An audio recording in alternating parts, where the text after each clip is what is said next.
Hey everybody, my name's Steven. I'm a first year PA student, and today I'm going to talk about how to choose what PA school to go to. This could also work for any other grad school, whether it's medical school, nursing school, accounting, business, like whatever. I think these same principles will apply. Before I get started, go ahead and like and subscribe so that you can get my future videos and more people can see my advice. Uh, Thank you. All right, so let's talk about it. How to choose a PA school or grad school to fly. I'm out here at my grad school right here. It's beautiful, as you can tell, and I love it. And one of the reasons why I chose it actually was how good I felt in it, how like aesthetically pleasing it was, which I don't necessarily recommend. I don't think it's the most important thing, but it's got some beautiful windows. It's a new building with tons of cool stuff inside. A simulation center, like full size, like real life clinical rooms to practice in. So that was a cool reason too. But the most important thing, in my opinion, is going to be cost. And here's the reason why. So for most grad programs to be accredited and to remain accredited, most of them put in a lot of work and they usually have a good program. They put out good students.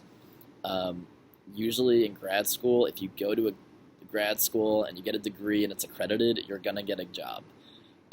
Maybe there will be a little bit of a deviation depending on where you go, but I think the most important thing is cost because grad school costs a lot of money and you can save a lot of money depending on what grad school you go to. Just like undergrad, grad schools charge in-state or out-of-state tuition if they're public.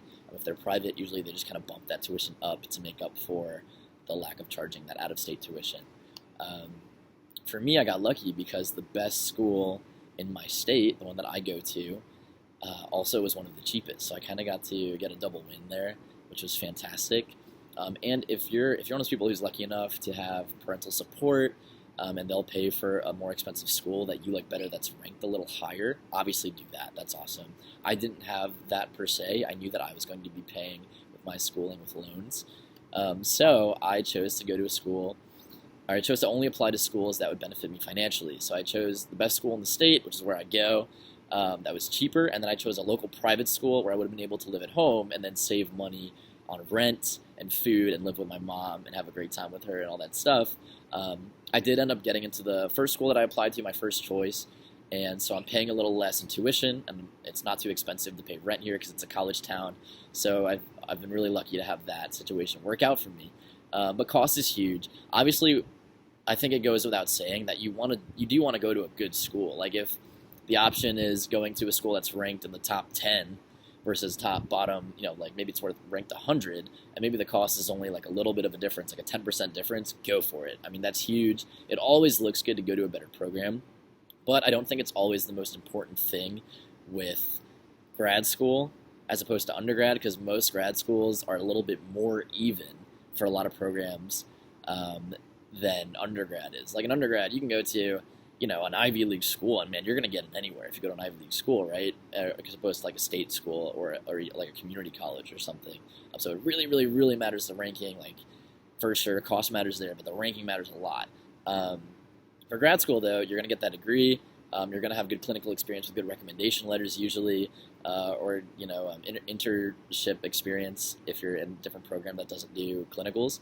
Um, so I just personally think cost is super important. Number two is go visit the school and feel the lifestyle, the culture of the school. So for me, when I visited my PA school, I went to an open house, and the admissions director just sounded so confident. She told us how she puts out great PA students. They have a 100% pass rate on the boards for like the last like 5 years or something. The matriculation rate's like 98%. Like almost they retain everyone and they all pass and they all end up getting great jobs and making a lot of money and getting great jobs when they get out. And I just felt her confidence. Like she wasn't lying to me. Like I knew that she meant it and that she delivered on that promise. And so far, the program's been amazing. Even with COVID, they've found a way to give us like an absolute elite education. So go visit your school, talk to people who used to go to this school. When I was deciding between my two programs, I talked to people who went to the school back at home, and I also talked to people who went to this school right here. And so I kind of got the vibe. I figured out like to the best of my ability, I got as much information as I could. I knew that I wasn't going to be 100% sure on the decision, but going and visiting and talking to people who had attended the programs really let me feel kind of what was the better one, and then I just went with my gut. Lastly, location matters, right? So for in-state tuition, for example, it really matters going to a school in your state to save a little bit of money, but also, like, let's say you want to practice in Florida or you want to practice in Connecticut.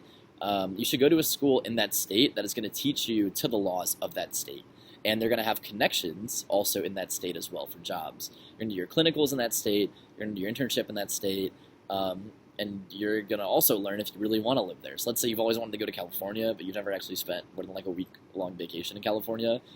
Go try to go to a school in California, and maybe you love it, and it's like, this is where I want to be, and now you have the setup, or maybe you realize that you don't like it, and that's a positive too, because then you can go figure out where you do like.